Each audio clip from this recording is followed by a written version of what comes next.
welcome to Storytime. Today I'm starting a new segment that I'm calling Bookworm Wednesday.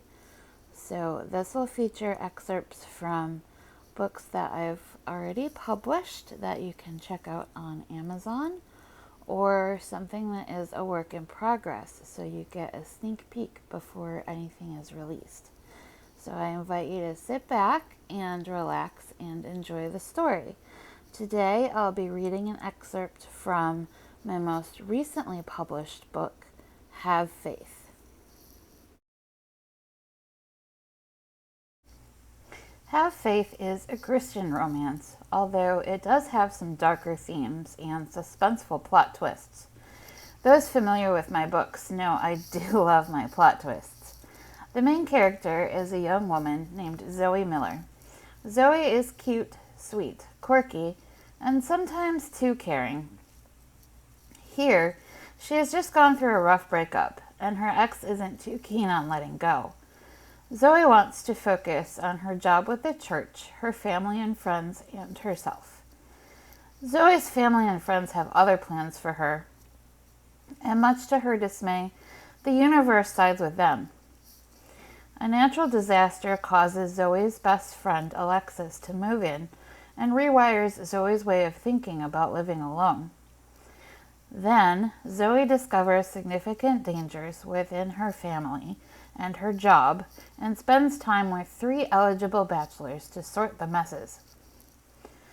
Chris is the foreman of Miller's Construction, and he's Zoe's father's right-hand man. He and Zoe have a fun, friendly relationship. Chris is a playboy and practically her brother, as he is the son her dad never had. When Zoe discovers her dad's company is in trouble and her dad is in danger, Chris jumps in to help. Zoe and Chris become closer than ever, but when they team up and plan a double date to set up Alexis and James, the company's new employee, Zoe and Chris see each other in a new light. Next is Jack. Jack is a wounded Army veteran with a chip on his shoulder. He's also a good friend of Zoe's boss, Pastor Mark. When Zoe arranges a veterans networking event at the church, Pastor Mark invites Jack, who is obviously annoyed at Mark's attempt to get him to join the veteran support group. As Jack takes out his annoyance on Zoe, she can't wait to be rid of him. She soon finds out that's not going to happen, as Mark has hired him as the church's new maintenance man. Jack begins to soften around Zoe as the two spend time investigating a possible scandal within the church community. Sparks fly, but so do emotions, as they both struggle with past hurt. Zoe and her sister Melissa have never been close. While Zoe is her dad's daughter, Melissa is her mother's daughter. The two warm up to each other as Zoe seeks Melissa's help deciphering how much trouble their father's company is in. To appease her new friendship with her sister, Zoe agrees to go on a date with the best friend of Melissa's fiancé, Eric. Eric is handsome, successful, and seems nice enough, but one night with him puts Zoe in danger. All of the dangers begin to intertwine. Zoe's faith is shaken. She's convinced she is being punished. The questions become, can Zoe keep everyone she loves safe? Can she figure out who her heart belongs to? And will he return her feelings? Can she believe in herself and her faith again? The answers all lie in the story, Have Faith. And here is an excerpt from that book. Zoe! I heard a sing-song version of my name all drawn out. This must be a nightmare. Only in a nightmare would someone be singing my name in the middle of the night. Then it happened. It jumped on me. The attacking creature jumped on my back and was screaming, "Wake up, wake up, wake up, wake up!" I jumped out of bed, throwing the attacker off of me. I landed in a karate stance. I then realized that the attacker was my best friend, and I don't know karate. "Lexi, what are you doing?" I inquired. Alexis Briel has been my best friend for my entire life. She's adorable, with curly blonde hair and bright blue eyes. She has dimples when she smiles, and her infectious personality could light up any room. That's how she gets away with so much. She was outgoing and playful, often bringing me out of my shell on her coattails. In exchange, I grounded her by being quiet and reserved when the situation required a serious approach. I could see at the moment that she was playful when I was quite serious. Zoe, you promised we were going to start pre-work walks this morning, she whined. Was that today? I thought that was next year. Alexis looked down her nose at me, indicating she was now the serious one. Okay, yes, I know, I said, holding up my hands in defeat. I just figured you'd have forgotten by now. Zoe, we agreed 3 days ago, she reminded me. Precisely, I argued. Come on, lady, out of your jammies and into some workout gear, Alexis said before she smacked my backside, making me yelp. I grabbed some leggings and a sports top, matching Alexis in style, and headed for the bathroom. Soon we ventured out into the unknown. Alexis and I walked at a decent pace, me following her lead. We quickly wound up in the neighborhood next to mine, the one my dad's company was working on. Construction workers, Alexis commented. Alexis was the only other single friend I had. She dated a lot, but she's never married. She likes to flirt. I followed Alexis to the construction workers and was too asleep to notice who the objects of her affection were. Hey guys, she called out, walking by. Chris turned around. Well, Zoe, could you not wait for our date next week? Alexis's jaw dropped. She smacked my arm. You didn't tell me about a date, she scolded. Lex, it's not a date, I reassured. It's a joke, I said, glaring at Chris. Chris put a hand to his chest. You wound me, he said dramatically. Alexis scrunched up her nose as she giggled. She knows she's adorable when she does that. Chris, don't make me actually hurt you, I replied to his dramatics. Feisty, I like it, he teased. It's too early to roll my eyes this much, I said as I turned to walk away. Chris is the one I need coffee for, I explained to Alexis when we left. Well, that's fine. I was more curious about who that was behind him, she reported. There was another man I didn't recognize with Chris. Alexis certainly noticed him. I don't know, but I'll find out for you, I promised. You're the best, she hugged me. I got home to be greeted by a very vocal Chloe, who was not at all pleased her breakfast was late. I'm sorry, Chloe kitty. That mean lady made Mommy exercise this morning, I told her. She turned her back and lifted her tail as she ate. She was clearly not impressed with my excuses. I ran my hand over her soft fur before heading for the shower. I walked into my office to see that all of the material for tomorrow's veterans event was piled on my floor. I skipped around it, trying desperately not to drop my coffee as I climbed to my desk. I knew what my project was today. After some of my daily duties, I knew it was time to start on the floor pile. After all that, it was lunchtime. I ran out to the store and picked up the cookies for tomorrow, grabbing myself a sub as well. I turned from the counter and ran right into Chris. Are you stalking me, Zoe? He teased. Yes, absolutely. Take me now, I poked back. We both laughed. He noticed my cart was full. Is there several bottles of wine and some chick flicks to go with all those sweets? He asked me sarcastically. Ha ha, I responded, rolling my eyes. They're for an event tomorrow, I explained. Well, let me help get all that in your car, he offered. Chris really is a good guy. Thanks, I'd appreciate that. Then I remembered Alexis. Hey, who is that with you this morning? I don't know him. Asking me about my friends, Zoe? I'm hurt. You're from me. I can't set you up, he said, faking dramatic pains. I playfully smacked his arm. Not me, you Neanderthal. Lexi was asking, I explained. Oh, the cute blonde out walking with you this morning? He asked, raising his eyebrows at me.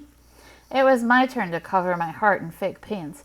Chris, I'm hurt you are admiring my friend. I thought I was the one you looked at. He laughed and shook his head. His name is James. He's new. Seems like a good guy. I don't know him very well yet. Well, get to know him. We have a match to make. I smiled at him. Really? You want to play matchmaker? He asked. Yeah, why not? I shrugged. You hate anything to do with dating, Chris reminded me. I do not. I just hate anything to do with me dating. Other people, I'm totally on board, I explained. Why? He asked. You're a catch.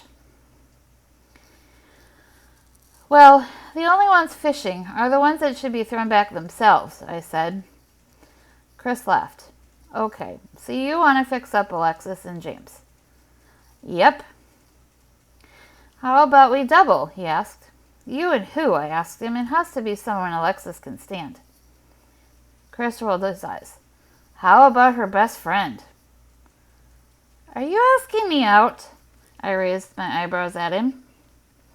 Well, no, just as friends. We can set them up, make them more comfortable. We hang out until it's going well. Then we can take off. That's kind of genius, I agreed. I know, that's what I am, Chris replied, clearly full of himself.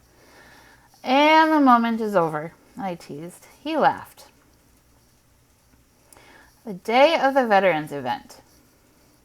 I woke up early, antsy to get to work. I texted Alexis and told her we would resume walking on Monday. I was first to arrive at the office, as I planned. I took the signs outside and set them up. Then I finished the refreshment table and was available to direct traffic for the people staffing other tables. By the time Mark and Amy arrived, we were set up and ready to go. I took my place at the registration table. Wow, do I even need to be here? Mark asked. This looks fantastic. That's what you pay me for, I smiled at him. And yes, you need to be here. I suck at speeches. Mark chuckled at me as Amy approached. Amy, I love the pins, I told her. She does a great job with trinkets and favors. Aw, thanks, Zoe, she replied. They fit here. The place looks great, she praised. Our first group arrived. Good morning, I greeted. If you would please sign in to track attendance, grab a favor, and check out the fair, the pastor will start the group in an hour, I told them. They did as asked and then meandered around the event. Mark does a lot with the local veterans. He holds a monthly group, which he was doing today. But he wanted more participation, so we organized this fair. Today we have booths set up for all the local groups that assist them. Benefits, housing, support dogs, counseling, work opportunities, everything. This first group was all new faces, so already we have success. I operated the table for 45 minutes until I was approached by Amy, who looked very tired of standing. Zoe, do you want a break? I'd really like to sit, she said. Oh, Amy, absolutely, I replied. I haven't even checked my email yet today. I could do some work for a while. She looked very thankful to take my chair. I headed to my office and fired up the computer. I have no idea how my inbox fills up overnight. Don't people ever go home? I was in the middle of a response when a man entered. I'm here to see Mark, he said. I looked up. Well, he was certainly new. The pastor is getting ready to start his address. The fair is happening right across the hall there, and the meeting will be in the church in 10 minutes, I explained. I don't know anything about a meeting. I was just supposed to come here and talk to Mark, he responded, a definite edge to his voice. What's his problem, I wondered. Are you a veteran? I asked. How can you tell? He responded, well, because despite all the signs and red, white, and blue everywhere for the veterans event, I figured maybe you were called here. I I was sarcastic, but he hadn't given off the friendliest vibe. The man then looked around. "Mark set me up, didn't he?" he asked. "I'm afraid I don't know what you're talking about," I explained. "Today we have our monthly veteran support group and event to connect to some new faces." He looked confused. "Who told you to come by?" I asked him. "He did," the man answered. It was like pulling teeth to see what was going on with this guy. I better catch Mark before he starts. "Sir, what is your name? I will go and find the pastor and tell him you're here." "Jack," he replied. "Just Jack?" I asked. I figured he would have given his last name. "Just Jack," he confirmed. "All right then." I went into the back of the church and found Mark. "Mark, there's a man in my office," I started. "It's about time you met someone," Mark answered. He thinks he's funny. "Oh my goodness, no," I reprimanded him. "A man named Jack says he is here to see you."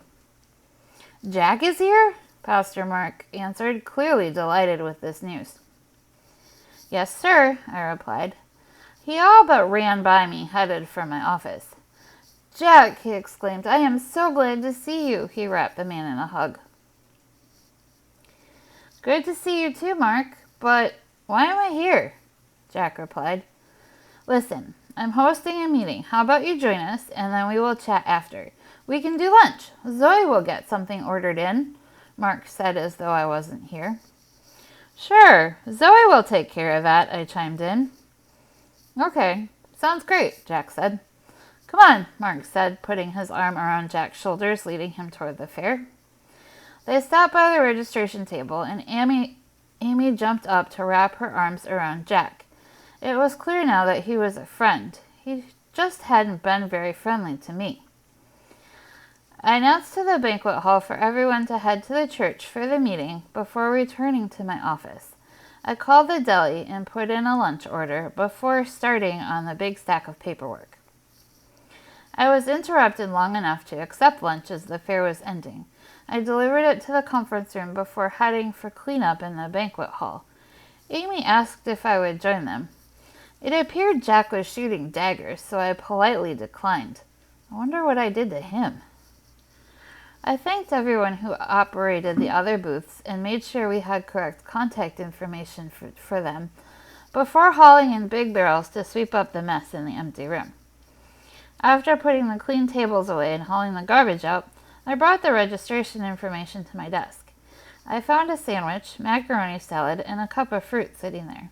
I had ordered extra, unsure if anyone else would stay. I was thankful for it. I was munching away and entering registration information into our database when Mark appeared. "I'm sorry you didn't have lunch with us. There was plenty of food," he said.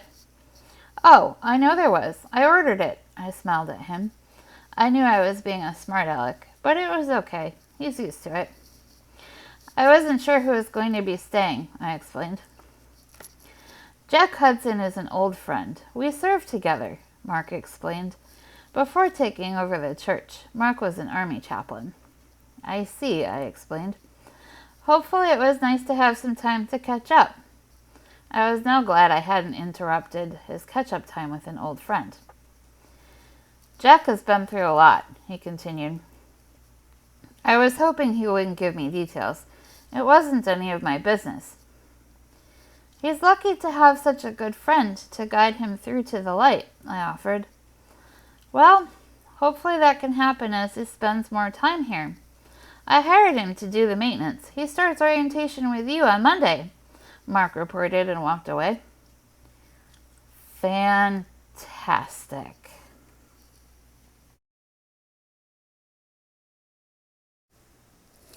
Thanks for listening. You can find the written manuscript of this excerpt on my blog at feathersfromabove.com. And you can find my book, Have Faith, as well as my other books on my Amazon author page at www.amazon.com/author/Kat Banks. Thanks for joining me today. I hope you'll join me next time and subscribe to listen to everything that comes in the future. Bye.